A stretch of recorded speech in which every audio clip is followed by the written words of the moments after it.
Welcome to the Teaching Journeys podcast, hosted by Dave Roberts.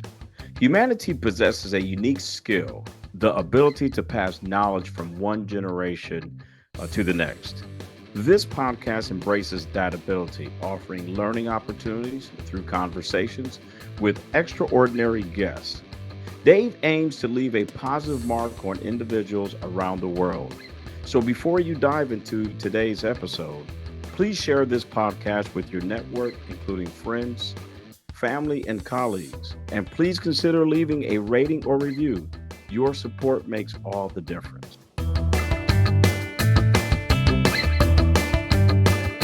Hi, everyone, and welcome to another episode of the Teaching Journeys podcast. I am your host, Dave Roberts, and today it is a pleasure to have as my guest Jenny Dilts. And I'm going to read Jenny's bio in her words.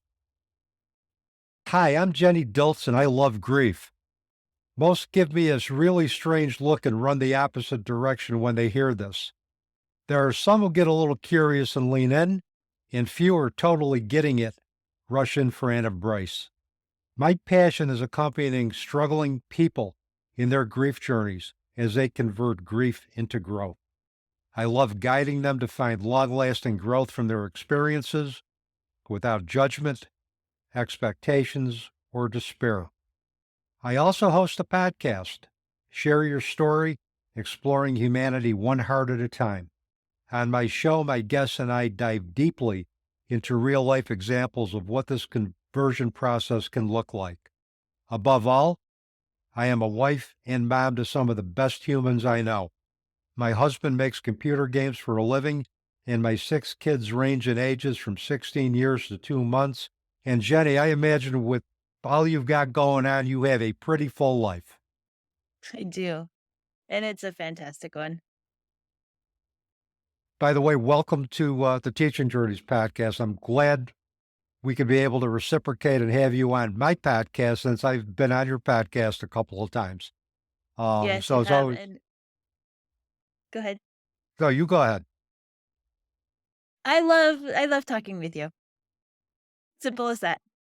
I love our conversations. Me too. And I'm glad we're going to have an opportunity to do another one. So you must get a lot of strange looks when you tell people that you love grief, because I don't know too many people that do. So how did you develop that mindset about, just loving grief, and tell us about the steps in your own process to get to that point. So it's interesting because unlike many, many, many people in the grief field, I came into this space not knowing grief. I didn't know what grief was. I don't have personal experience with a life-shattering death. So why would I even be in this grief space when I don't have that personal connection? So my story starts a while ago, probably like 6 years ago or something like that, 6, 7 years ago. And I had the privilege of sitting with a woman whose husband died suddenly. And it was only days after her husband's death. And I thought I was just taking a meal off, dropping a meal off to the family. Our kids were in the same class at school.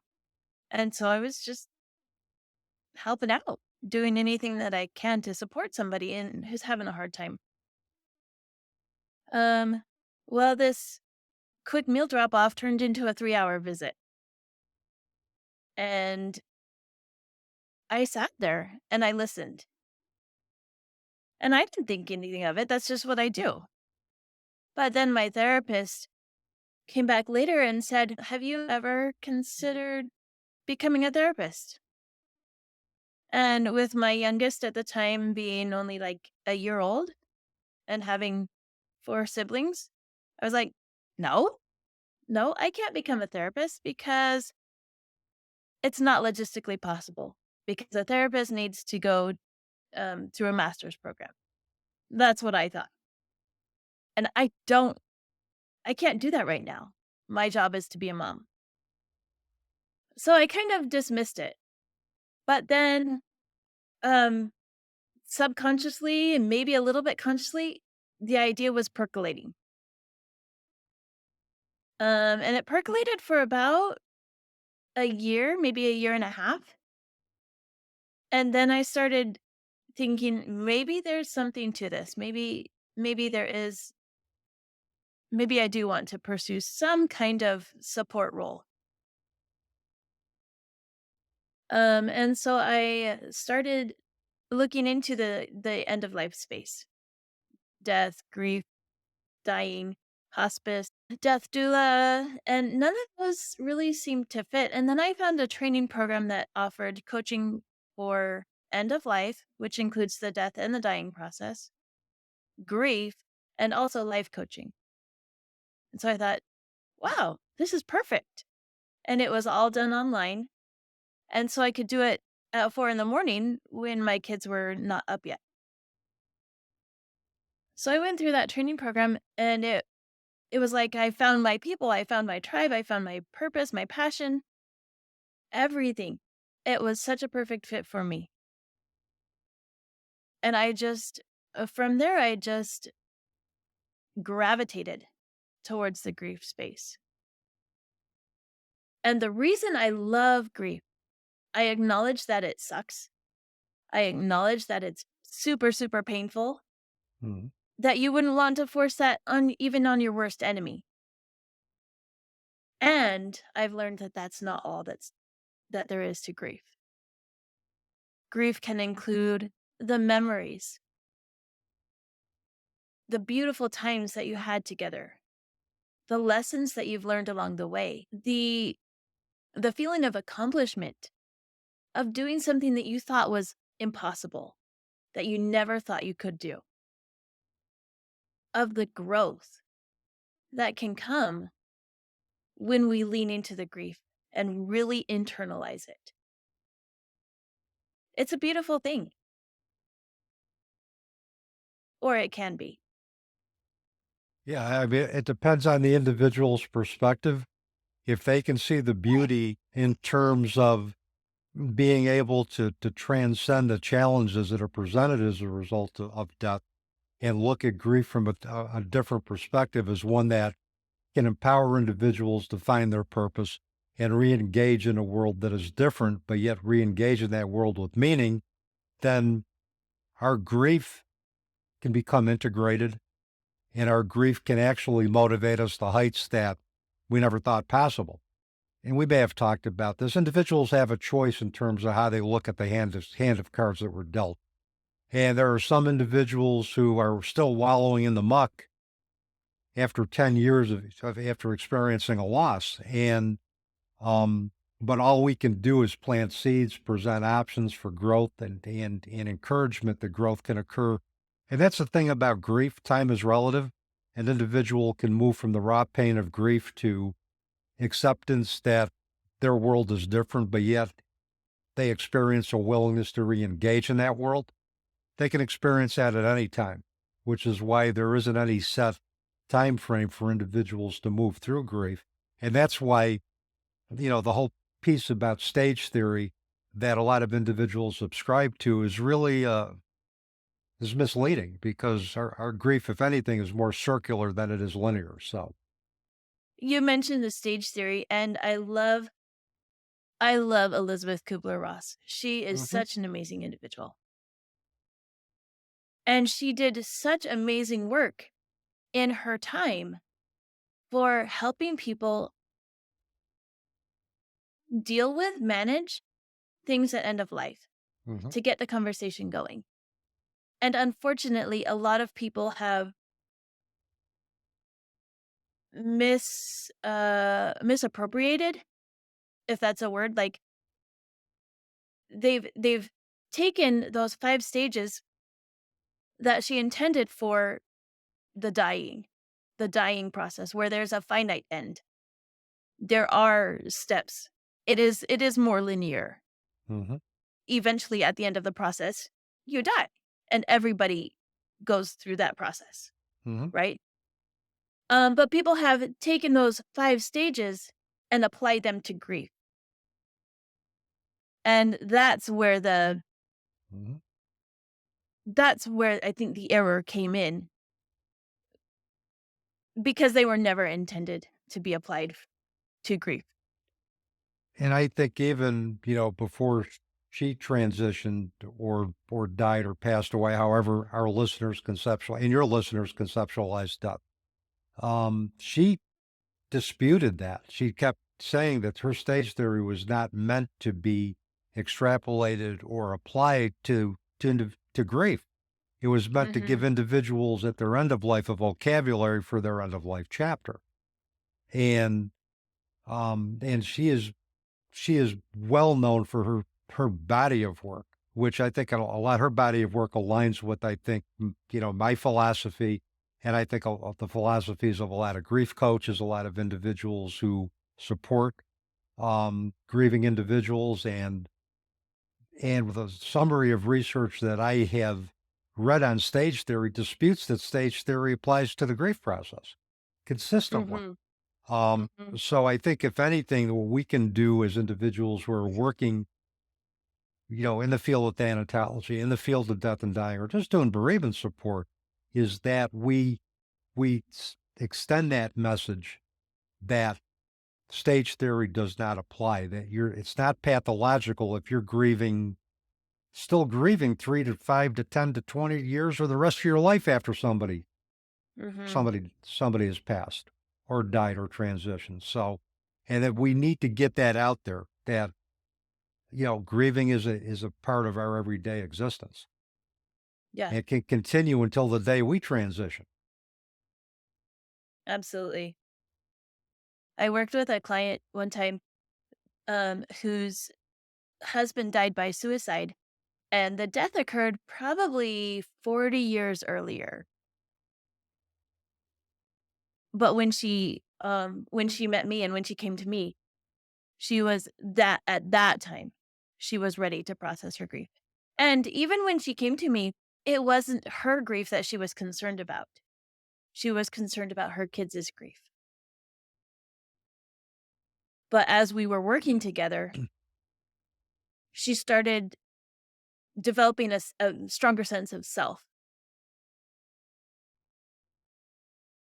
And then she started working on her own grief. Her kids could do what they would do. She was going to work on her own grief. And it was really amazing to see that transformation, to see the shift in mindset, in attitude, in capacity to grieve, Mhm. and even in her physical surroundings. Yeah, and that's to me the beauty part about working with grieving individuals is that you see the transformation, you see the shift, and especially when you commit to being with them for the long haul. You see the sadness, you see the pain, but you also see the growth, which, by the way, Mhm. growth and pain are two separate things. Growth never occurs as a result of the pain. Growth occurs as a result of the challenges that we experience from the grief.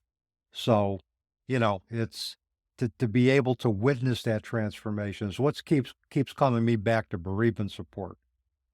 Because we witnessed the stories, we witnessed how their transformation alters the narrative of their lives to be more in alignment with reality, particularly Mhm. reality after loss. Yeah. And that's why I love grief. It's because with um every client, every workshop, every speaking gig, every podcasting opportunity, everything I do, I get to see so often those little light bulbs of transformation, of perspective shift, those little light bulbs of growth. And it's incredible. Yeah, and that I think is for me that's what keeps me coming back, and that's what gets me to look at both the yin and yang of grief. We could say Mm-hmm. that for the yang, let's say, for example, is the positive side of it. That is the positive side as we witness individuals growth as a result of challenge. And we are privy to it, and we think, wow, we may have actually had a hand in this. And it just keeps us going. It inspires us. And for me, who's had a plethora of losses and who's somebody who has danced with grief since I've been a child, that inspires me as well, too. And that keeps me going. So, um, and that's why when people ask me, how can you listen to such sad stories? I said, yeah, it's sad, but if you hang around long enough, you see, you see the positive side, you see the growth, you see the transformation, you see individuals now committing to service to help others. That makes it for me all worthwhile. Yeah. And when I was sharing a little bit about my background, I didn't share the part that just because I haven't experienced that personal life shattering death doesn't mean I haven't experienced grief, because grief is universal. Mm-hmm. Every single human on this planet will at some point experience grief, Mm-hmm. and experience grief in a really big way. For me, one of my biggest griefs was being dismissed from my grad program. That was my life shattering loss, or one of them. And the thing is though, because it wasn't a life shattering death or the death of a loved one, I didn't recognize it as grief at the time. And in fact, I didn't recognize it as grief until probably 3 years into helping others with their grief. Mm-hmm. I was talking with a therapist friend and telling her my story, and she's like, that's a loss. That's a huge loss. And that's even a traumatic loss. That is grief. And at that point, I was like, oh, oh yeah, I know grief. Grief has been my best friend for the majority of my life. And there are losses that are due to death, and there are losses that are just as traumatic that are not due to death, that represent the loss of dreams, that represent the loss of career possibilities, and that have just as much of an impact. And the way I look at it is I'm going to meet somebody at their whatever their worst loss is. Just the worst loss for me, Jenny, as you know, was the transition of my daughter Janine from her physical life over 20 years ago. But it doesn't mean I can't meet you where you're at your worst loss, which is the loss of, graduate school. I mean, so I can meet you there because I've experienced tragedy. I'm willing to meet you there and meet you where at your worst loss and be present for it, bear witness to it, and allow your story to evolve and provide any suggestions or guidance that you require from me. So, and that's why I don't get into comparison of loss anymore. I know what mine is, but it doesn't mean I can't meet you at your worst loss, because your worst loss doesn't have to be mine. Yeah. And that's another thing that's another reason why I love grief so much, is because grief is universal. Everyone experiences grief. It's also very, very individual. Like you were saying, your worst loss is not the same as my worst loss. And that's the beauty of it.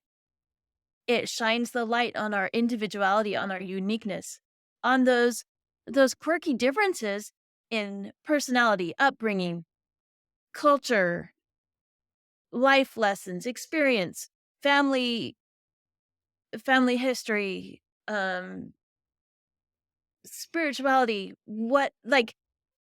every single part of us is unique. And when we grieve, that's an experience of individuality. Mm-hmm. All of our individual pieces comprise that unique grief experience. and we can learn from each other's losses. We can learn from each other's grief journeys, how we choose to process grief. I can learn something about grief from somebody who is a year into it, 2 years into it. Even though I'm 20 years into it, I can still learn something. I can still benefit from that. And I think when we have an individual that says, I want to tell you my story of the most worst tragedy of my life, they trust you enough to do that. And I've always considered that to be one of the greatest gifts I could ever receive, is to have somebody entrust me with such an intimate part of their lives. Absolutely. And So, that's what I found when I was sitting with my friend whose husband died.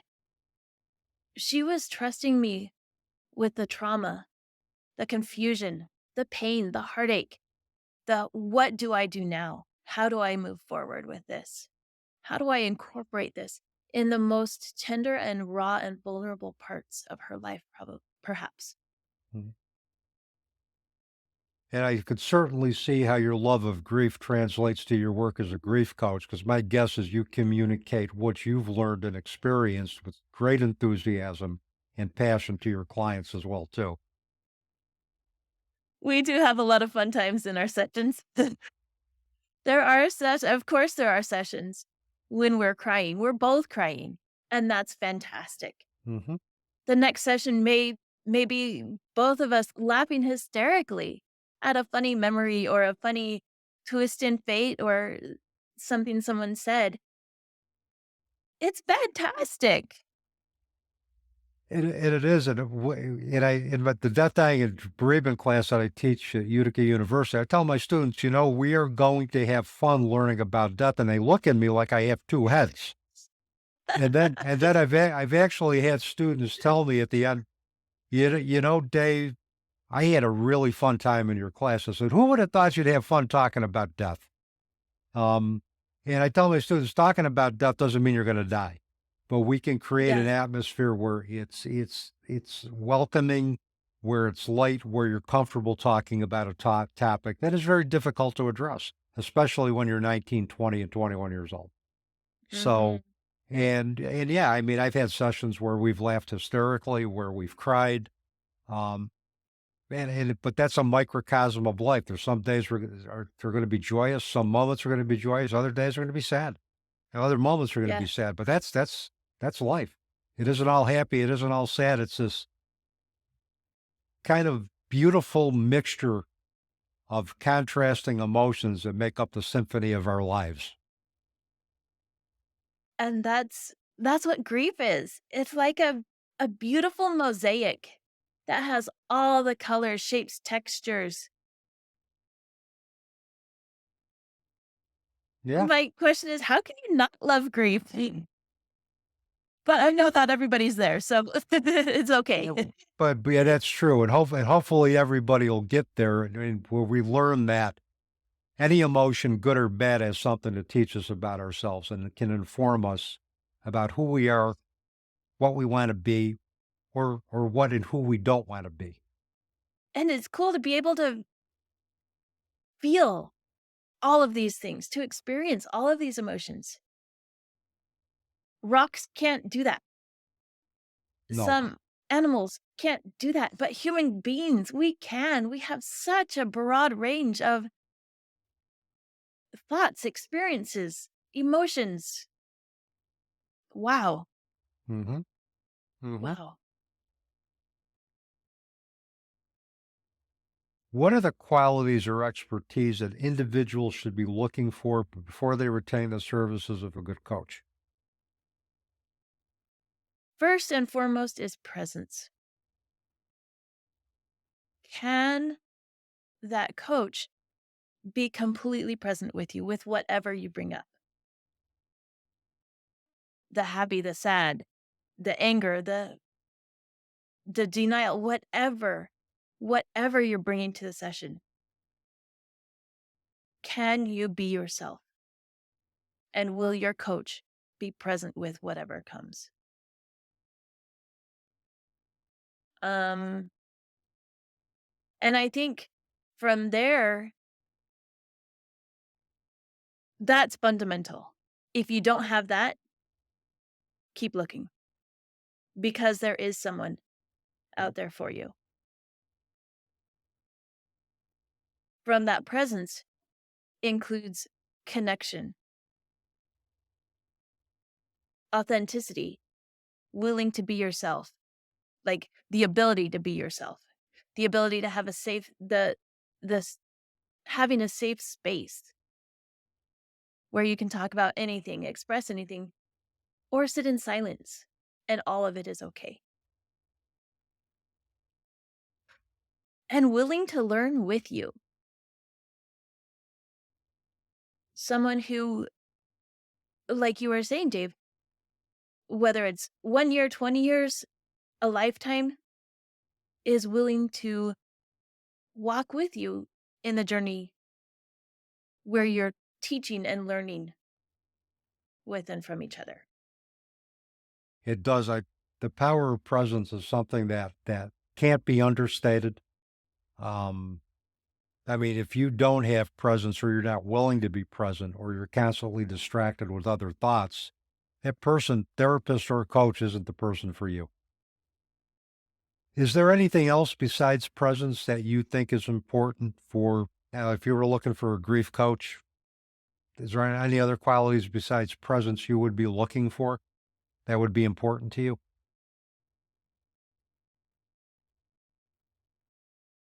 Having a safe space. And that goes it goes along with presence. So like I was saying, presence is the foundation. Everything else is added on top or built on top of presence.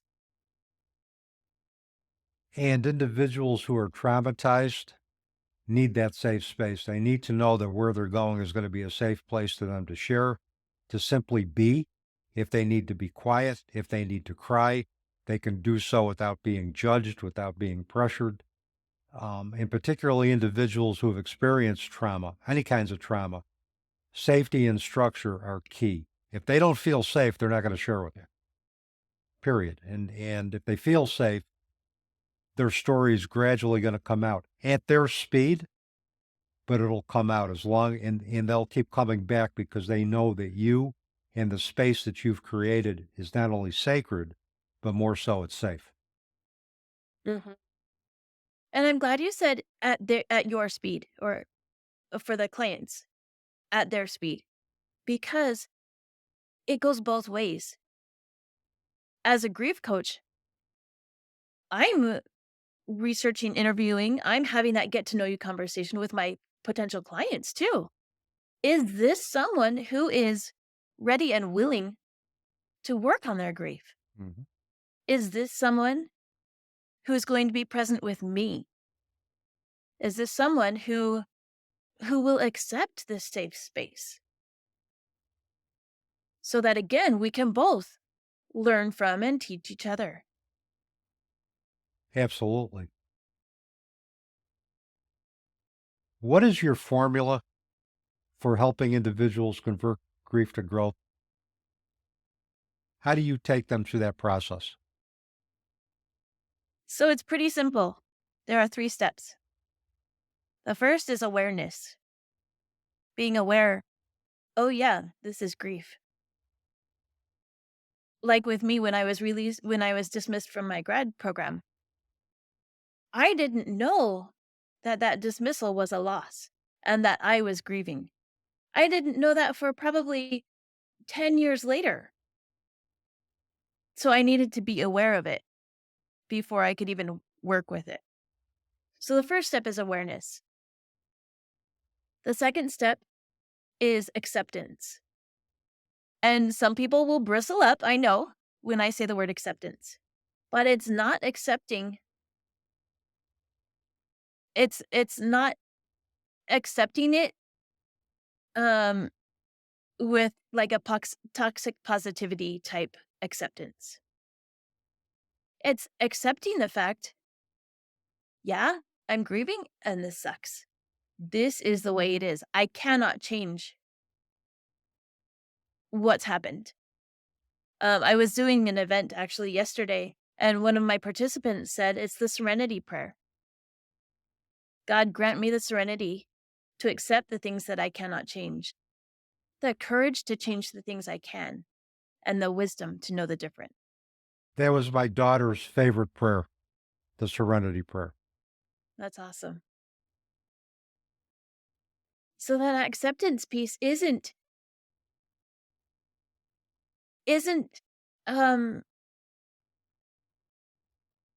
accepting that it has to be terrible for the rest of your life.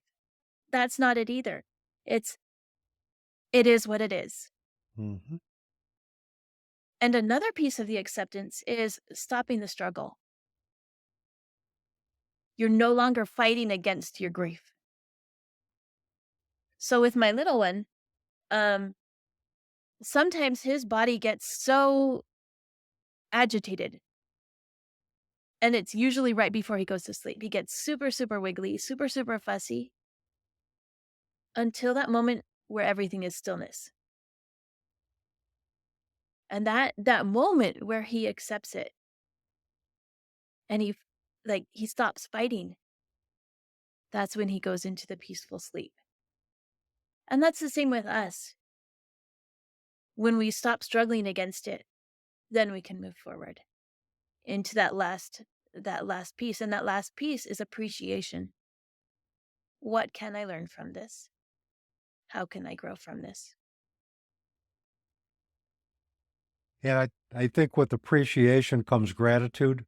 You know, we are grateful for the things that we have in our lives as opposed for the things that we don't have in our lives. And I like your definition of acceptance because that aligns with mine. I think what scares a lot of people is that they'll equate acceptance with closure, and there are two different things. There's never closure to the life of an individual. We always will keep that person in our hearts. They will always be a part of who we are until we are ourselves transition from this world. But acceptance for me is realizing that my world has changed. I cannot do anything to go back to the way it was, and that I've committed to re-engage in the world and re-engage in life to the best of my ability, with meaning, with purpose, and with a compassionate heart towards myself and others for the remainder of my days. But yet also at the same time honoring and grieving when I need to grieve those individuals who are absent, because knowing that grieving is also going to be another part of growth for me. Absolutely. Grief is a friend that keeps on giving. Yeah, and I've learned to make friends with that, Jenny. I've learned to make friends with my grief. I fought it for a long time, particularly in early grief. So go away, I don't want to deal with you. But just like a beach ball that's submersed in water, that once you can submerge it only so long, and then once you let the pressure off, the ball comes right back and looks at you. And with grief, you can only suppress it for so long, and it's going to come back. It's going to say, "I'm here. Let me teach you. Let me make friends with you." And in early grief, that's a tough thing to reconcile. But I had to accept grief as much of a companion on my journey as growth and as happiness, and also found out that grief and growth can be connected if we allow it to, and if we're open to that. Absolutely. Absolutely. I was doing a panel on suicide one time, and one of my panelists shared that when I said grief is my friend or something like that, she was like, I don't know that grief is my friend yet, but maybe an irritable bed companion or something like that. Mm-hmm. And I understand not everybody is friends with grief, and I'm not friends with grief all the time. Sometimes when grief comes to knock on my door, I'm like, I don't really want to see you yet. Yep. And I close the door. Yep. Yep. And that's okay, because Mm-hmm. I know that grief will come back again. Yeah, and sometimes we have to empower ourselves to say, now's not the time for me to deal with this. I need to do something else rather than deal with something I've had to deal with, for the majority of my days in time. So, well, this is pretty cool. I think This so too. this is pretty cool. Who would have thought we'd have fun talking about grief? You know? Me. Yeah, yeah. Besides Jenny. Besides Jenny. All right. But anyway, give our listeners one or two takeaways from your life experiences or life path that can help them effectively navigate their own life challenges. What do you want to leave our listeners with today? The the one nugget that I would leave is your life is perfectly tailored for you. And it's not going to be the same as everybody else's. It's perfectly tailored for you. And it's beautiful. You're known and loved in more ways than you could ever imagine. So lean into that. I think there's more beauty in our differences than there are in our similarities. So if people want to contact you, if they want to find out more about your services, more about what's going on event-wise or project-wise, or they want to contract with you for your services, what is the best way for them to get in touch with you? The best way is actually to join my email list, because that's where I send all of my announcements, my um, upcoming events, my services, what I'm up to, my personal grief stories. So subscribe to my email list. And an easy way to do that is to go to my podcast, Share Your Story, Exploring Humanity One Heart at a Time. And you can find that anywhere where you get your podcasts. And even in the description of my podcast, I have a link to a free PDF that you can download. And it's all combined. When you subscribe to my email list, you'll get the PDF. And it's 2 steps that you can take now to help make your grief a little bit more manageable. And it's not even to get you to the point where I am, where you love grief, grief is your best friend. No, it's just, I'm drowning, I need help. So it's 2 simple steps that you can take to breathe a little easier. And all that's on my podcast. And I would strongly suggest to my listeners, check out Jenny's podcast, subscribe to her podcast, leave a rating, leave a review. She does a great job. And I'm not saying it because I've been on a couple of times with her, once with me and once with Patty Farino, who Patty and I co-authored a book together. And Jenny had us on to talk about our experience and what we did. The name of that book is when the psychology professor met the minister. So yeah, I'm doing a little bit of self-promotion, which I don't usually do on the Fantastic. podcast, but I figured that there was, It's totally good. I figured it was kind of a good segue into that, because Patty and I talked specifically about how our relationship grew and how she helped me find peace through, after my daughter Janine's transition. So, but anyway, Jenny, it's been such a blast having you on the podcast. I hope we can do this again sometime. And now I'm kind of learning now to love grief. So thank you. Yay. So thank you. Thank you so much, Dave. It's my pleasure. My pleasure. And with that, that's a wrap on another episode of the Teaching Journeys podcast. I am your host, Dave Roberts, wishing you peace.